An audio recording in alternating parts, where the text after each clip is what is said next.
Shalom Bapak Ibu yang dikasihi di dalam nama Tuhan Yesus Kristus. Puji nama Tuhan, kita masih diberikan kesempatan oleh Tuhan untuk bersama-sama merenungkan kebenaran firman Tuhan. Dan sebelum kita merenungkan firman Tuhan, mari kita bersatu di dalam doa. Mari kita berdoa. Terima kasih Bapa di sorga, kami terus memuji memuliakan Tuhan di dalam kehidupan kami. Tiada alasan bagi kami untuk tidak bersyukur, karena begitu besar kasih-Mu di dalam kehidupan kami. Dan pada saat ini ya Tuhan, kami mau merenungkan kebenaran firman Tuhan. Tuhan Engkau berkati setiap kami yang mendengarkannya, maupun hamba-Mu yang akan menyampaikan. Kiranya anugerah Tuhan, hikmat Tuhan menjadi bagian kami semua. Terpujilah Engkau, di dalam nama Tuhan Yesus kami berdoa dan mengucap syukur. Haleluya, amin. Baik Bapak Ibu, mari kita sama-sama membuka Alkitab kita di dalam Matius pasalnya yang ke-6, ayatnya yang ke-5 sampai ayatnya yang ke-8. Sekali lagi, Matius pasalnya yang ke-6, ayatnya yang ke-5 sampai ayatnya ke-8. Saya akan membacakan bagi kita semua. Firman Tuhan berkata demikian. Lembaga Alkitab memberikan perikop hal berdoa. Ayatnya yang ke-5, dan apabila kamu berdoa, janganlah berdoa seperti orang munafik. Mereka suka mengucapkan doanya dengan berdiri dalam rumah-rumah ibadah dan pada tikungan-tikungan jalan raya, supaya mereka dilihat orang. Aku berkata kepadamu, sesungguhnya mereka sudah mendapat upahnya. Ayat yang ke-6, tetapi jika engkau berdoa, masuklah ke dalam kamarmu, tutuplah pintu dan berdoalah kepada Bapamu yang ada di tempat tersembunyi. Maka Bapamu yang melihat yang tersembunyi akan membalasnya kepadamu. Ayat yang ke-7, lagi pula dalam doamu itu janganlah kamu bertele-tele seperti kebiasaan orang yang tidak mengenal Allah. Mereka menyangka bahwa karena banyaknya kata-kata doanya akan dikabulkan. Ayat yang ke-8, jadi janganlah kamu seperti mereka, karena Bapamu mengetahui apa yang kamu perlukan sebelum kamu minta kepadanya.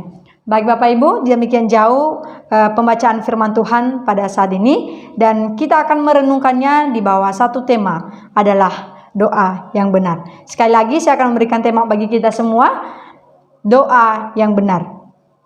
Bapak Ibu yang dikasihi di dalam nama Tuhan Yesus Kristus, kebanyakan dari kita orang Kristen memiliki banyak pertanyaan mengenai hal berdoa. Kadang kita bertanya, mengapa kita harus berdoa? Mengapa harus berdoa jikalau Tuhan sebenarnya tahu apa yang kita butuhkan? Kemudian bagaimana caranya kita berdoa? Apakah kita mesti bertele-tele? Apakah kita berdoa dengan mengucapkan lebih sedikit ataupun lebih banyak kepada Tuhan? Kemudian kita juga bertanya, apa itu kuasa doa? Apakah dalam doa kita berkuasa dan dengan kita berdoa segala sesuatu kebutuhan kita akan terpenuhi? Apakah doa harus berjam-jam supaya doa itu dapat didengar oleh Allah? Dan masih banyak lagi pertanyaan yang masih kita ajukan di dalam diri kita dan sering kita tanya-tanya di dalam kehidupan kita sehari-hari. Bapak Ibu yang dikasihi dalam nama Tuhan Yesus Kristus, tidak dapat dipungkiri bahwa pertanyaan-pertanyaan seperti ini muncul karena kita kurang pemahaman mengenai yang namanya doa. Seperti kita ketahui bersama bahwa doa merupakan bagian dari kerohanian orang Kristen, bagian kerohanian dari manusia yang percaya kepada Tuhan. Doa disering diartikan sebagai persekutuan antara manusia dengan Tuhan. Di dalam doa manusia seringkali menyampaikan segala keluhan, segala permohonan, segala harapan, bahkan manusia sering curhat di dalam doanya kepada Tuhan. Apakah itu salah? Tentu tidak. Banyak orang Kristen mengatakan bahwa doa adalah nafas orang yang percaya. Namun apakah kita mengerti makna dari perkataan ini? Orang Kristen mengatakan bahwa doa adalah nafas orang yang percaya karena mereka percaya bahwa ketika kita berdoa, ketika kita tidak berdoa, maka sama saja kita tidak hidup secara rohani. Seperti halnya nafas sangat bermanfaat di dalam kehidupan kita sebagai manusia, sebagai makhluk hidup, maka demikian juga halnya doa sebagai sesuatu yang sangat penting dan erat hubungannya di dalam kehidupan kita sebagai orang-orang Kristen, sebagai orang-orang yang percaya kepada Dia. Namun apa yang dikatakan Alkitab mengenai dosa? Apa yang dikatakan Alkitab mengenai bagaimana kita harus berdoa? Untuk itu Bapak Ibu, mari kita belajar bersama-sama berdasarkan tema yang saya sampaikan tadi. Yang menjadi poin pertama kita adalah di dalam doa, biarlah doa kita adalah pujian kepada Allah. Yang pertama, doa kita adalah pujian kepada Allah. dapat saya artikan bahwa di dalam doa kita harus memiliki motivasi yang benar. Kita harus memiliki motivasi yang sesuai dengan apa yang Tuhan kehendaki. Di dalam ayat firman Tuhan yang telah kita baca tadi, khususnya di ayatnya yang kelima, dikatakan bahwa tidak seperti orang yang munafik. Artinya bahwa sebagai orang percaya tidak boleh berdoa dengan cara-cara yang orang munafik. Kita tidak boleh berdoa sebagaimana orang munafik berdoa. Orang-orang munafik yang dimaksudkan di sini adalah orang-orang Farisi dan ahli-ahli Taurat berdasarkan konteks yang telah kita baca tadi. Mari kita melihat bersama bagaimana cara orang munafik yang berdoa. Ada dua hal kesalahan besar yang dilakukan oleh orang Farisi dan ahli-ahli Taurat dalam berdoa. Yang pertama adalah mereka berdoa karena keinginan akan kemuliaan. Mereka menginginkan suatu kemuliaan bagi diri mereka sendiri. Dan yang kedua adalah doa mereka ulang-ulang. Ya, mereka berulang-ulang di dalam doa mereka, artinya bertele-tele. Di dalam teks Alkitab yang telah kita baca mengatakan bahwa mereka mengucapkan doa mereka di rumah-rumah ibadat, di tikungan-tikungan jalan supaya dapat dilihat orang. Oleh sebab itu dapat kita temukan di sini bahwa dalam doa mereka mempunyai motivasi yang salah, yaitu mereka berdoa karena supaya mereka dapat dilihat orang. Nah, ini adalah suatu motivasi yang salah.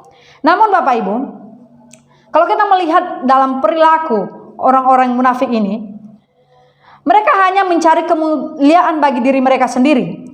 Mereka berdoa supaya dapat dilihat dan dipuji oleh orang lain. Memang kelihatannya saleh, memang kelihatannya, oh mereka sebagai orang yang beriman, oh mereka terlihat rohani. Namun apa yang terkandung di dalam doa mereka, yaitu mereka semata-mata hanya mencari kemuliaan bagi diri mereka sendiri. Bapak Ibu yang dikasihi di dalam nama Tuhan Yesus Kristus, doa yang seharusnya adalah sarana untuk memuliakan Allah. Doa seharusnya menjadi sarana bagi kita sebagai orang-orang yang percaya untuk dapat memuji Tuhan, untuk memuliakan Tuhan, untuk mengagungkan segala kebesaran Tuhan di dalam kehidupan kita. Itulah doa yang sesungguhnya. Doa kita jangan menjadi sarana untuk kepuasan diri kita sendiri. Doa kita jangan hanya mencari kemuliaan bagi diri kita sendiri, atau supaya terlihat istimewa, atau supaya terlihat rohani bagi orang-orang yang melihat kita. Jangan Bapak Ibu. Apa yang dapat kita pelajari dari poin pertama ini adalah doa bukanlah kesempatan bagi kita untuk mencari kemuliaan kita, melainkan doa yang benar adalah berisi pujian, berisi kemuliaan untuk Tuhan saja. Ketika kita berdoa kepada Tuhan, bagaimana kalau kita berdoa kepada Tuhan? Mungkin yang pertama ketika kita berdoa, terima kasih Tuhan, terima kasih atas kasih-Mu. Namun tak dapat dipungkiri bahwa di dalam doa kita, yang sering kita ungkapkan adalah segala sesuatu yang terjadi dalam kehidupan kita. Segala yang pahit, segala yang tidak sesuai dengan keinginan kita, kita curhatkan kepada Tuhan. Apakah itu salah? Oh tidak, tentu tidak. Tidak salah Bapak Ibu. Tapi perlu kita ketahui bahwa makna dari doa yang sebenarnya bukan hanya sekedar kita curhat kepada Tuhan. Bukan hanya sekedar kita menginginkan sesuatu yang untuk kebutuhan kita kepada Tuhan. Tetapi sebenarnya doa adalah tempat kita sebagai sarana bagi kita untuk dapat memuliakan Tuhan, untuk dapat mengagungkan Dia. Mari Bapak Ibu, mari kita melihat diri kita masing-masing. Mari kita melihat bagaimana kerohanian kita masing-masing. Apakah ketika kita berdoa, kita hanya mengutamakan keinginan kita sendiri? Belum apa-apa, belum kita naikkan pujian di hadapan Tuhan, kita sudah curhat. Oh Tuhan, saya mengalami ini Tuhan. Oh Tuhan, kabulkan doaku. Oh Tuhan, saya pengen ini, saya pengen itu. Tidak salah. Tidak salah Bapak Ibu. Tetapi perlu kita pertanyakan, apakah di dalam doa kita berisi pujian dan pengagungan kepada Tuhan? Apakah di dalam doa kita sudah memuliakan Tuhan yang adalah sumber dari segala sesuatu yang kita minta? Mari kita melihat bagaimana kerohanian kita, bagaimana pemahaman kita mengenai dosa, mengenai doa. Maaf Bapak Ibu. Mari kita mengoreksi diri kita masing-masing. Biarlah kita menjadi orang-orang yang berdoa, yang di dalamnya kita memuliakan Tuhan. Kemudian Bapak Ibu yang kedua, bagaimana sih doa yang benar? Yang kedua adalah doa adalah persekutuan dengan Tuhan. Biarlah doa kita menjadi persekutuan dengan Tuhan. Di dalam teks firman Tuhan yang telah kita baca tadi, Khususnya di dalam ayatnya yang ke-6 dikatakan di sana, tetapi jika engkau berdoa, masuklah ke dalam kamarmu, tutuplah pintu dan berdoalah kepada Bapamu yang ada di tempat yang tersembunyi. Maka Bapamu yang melihat yang tersembunyi akan membalaskannya kepadamu. Hal ini memberikan pengertian kepada kita bahwa doa itu adalah persekutuan dengan Tuhan. Firman Tuhan kita telah baca bersama bahwa ketika kamu berdoa, hendaklah kamu masuk di dalam kamarmu dan berdoalah kepada Bapamu yang ada di tempat yang tersembunyi. Maksudnya apa Bapak Ibu? Maksudnya di sini bahwa doa adalah suatu komunikasi antara kedua belah pihak, antara Allah dengan manusia, antara kita dengan Tuhan kita. Doa adalah komunikasi yang spesifik dengan Tuhan kita. Di sana kita membangun hubungan yang erat dengan Tuhan. Di sana kita membangun hubungan yang lebih spesifik dengan Tuhan. Bagaimana kita bersekutu dengan Tuhan kita. Selain kita memanjatkan segala keluhan dan permohonan kita serta harapan kita di hadapan Tuhan. Mari kita jadikan doa sebagai persekutuan dengan Tuhan. Ketika kita berdoa berarti kita menyediakan waktu kita untuk dapat bersama-sama dengan Tuhan di dalam doa dan penyembahan. Di dalam persekutuan dengan Tuhan. Dalam hubungan yang intim dengan Tuhan. Biarlah di dalam doa kita menikmati Tuhan. Kita berkomunikasi dengan Tuhan yang adalah Allah kita. Yang adalah Bapa kita. Yang senantiasa mengerti segala kebutuhan kita, walaupun sebelum kita memintanya Tuhan telah tahu.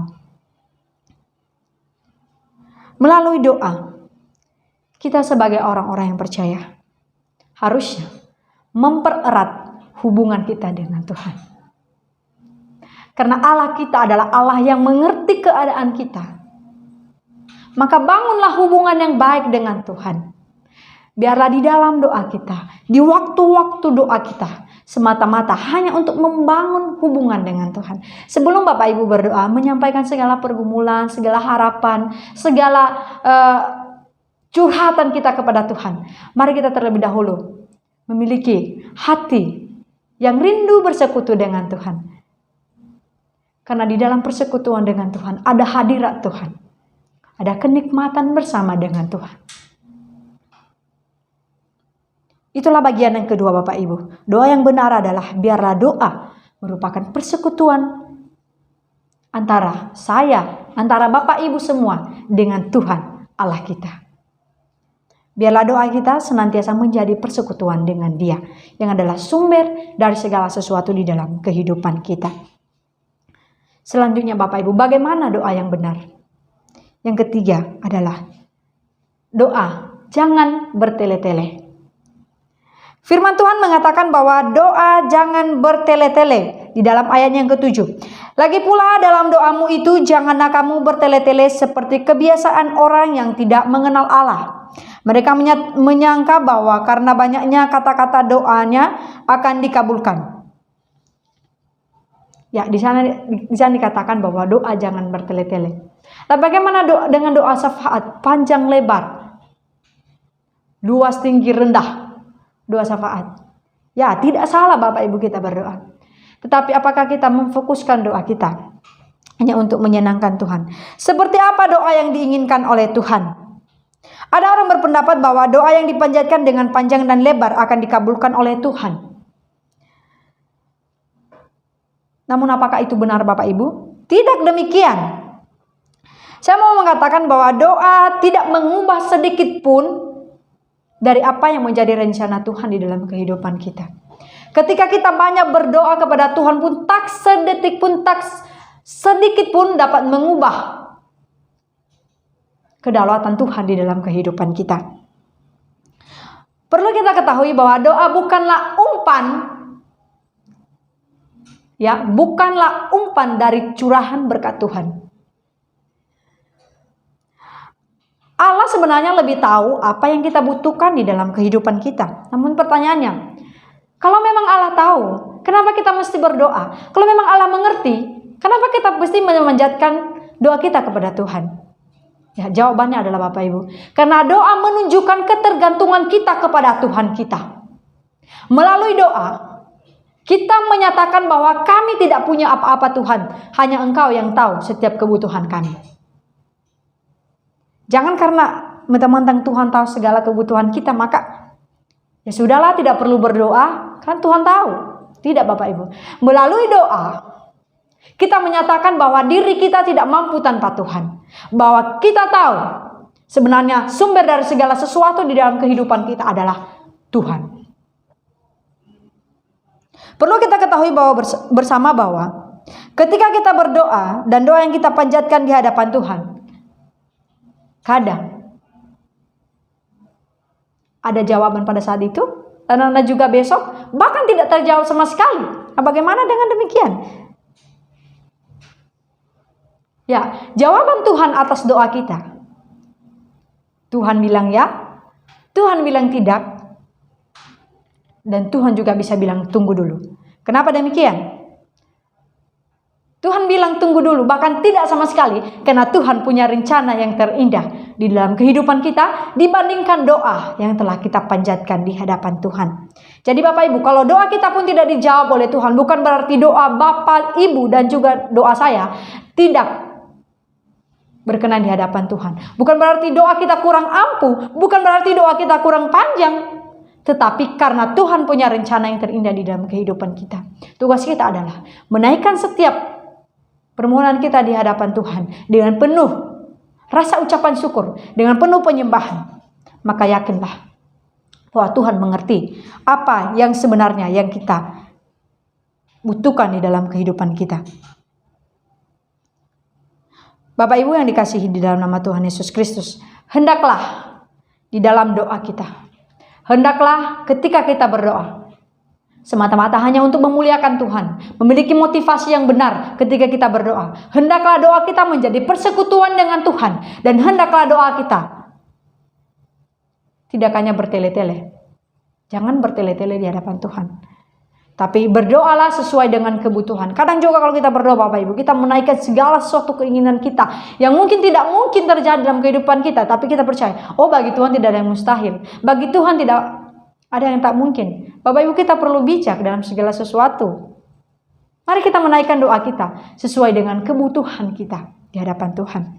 Bapak Ibu yang dikasihi dalam nama Tuhan Yesus Kristus, melalui firman Tuhan ini, bagaimana sebenarnya kita berdoa sebagai orang-orang Kristen. Kita berdoa sebagai orang-orang yang percaya. Bagaimana doa yang benar? Telah saya uraikan tadi. Yang pertama adalah, hendaklah doa kita hanya untuk memuliakan Tuhan.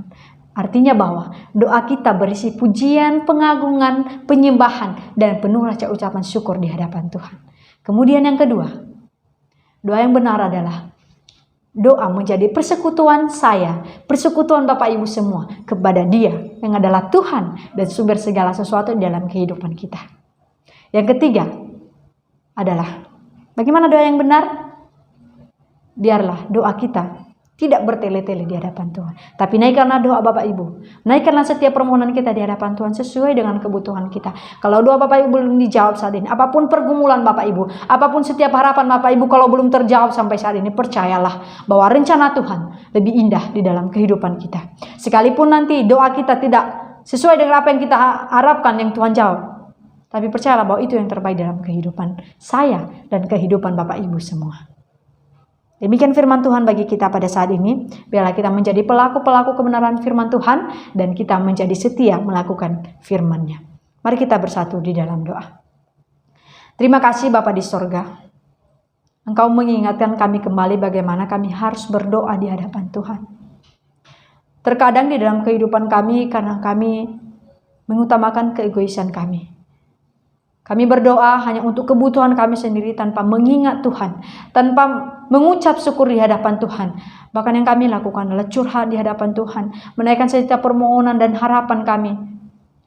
Ampuni kami Tuhan. Biarlah ke depannya Kami menjadi anak-anak Tuhan, menjadi orang-orang yang percaya, yang takut akan Engkau, yang berdoa sesuai dengan apa yang Tuhan kehendaki. Biarlah di dalam doa kami berisi pujian, penyembahan, pengagungan kepada Tuhan saja. Karena kami tahu bahwa Engkau tahu yang menjadi kebutuhan kami, dan Engkau sumber segala sesuatu dalam kehidupan kami. Ajarlah kami untuk menjadi setia dan menjadi taat pada firman Tuhan. Terpujilah Engkau Bapa di sorga. Di dalam nama Tuhan Yesus Kristus kami berdoa dan mengucap syukur. Haleluya. Amin.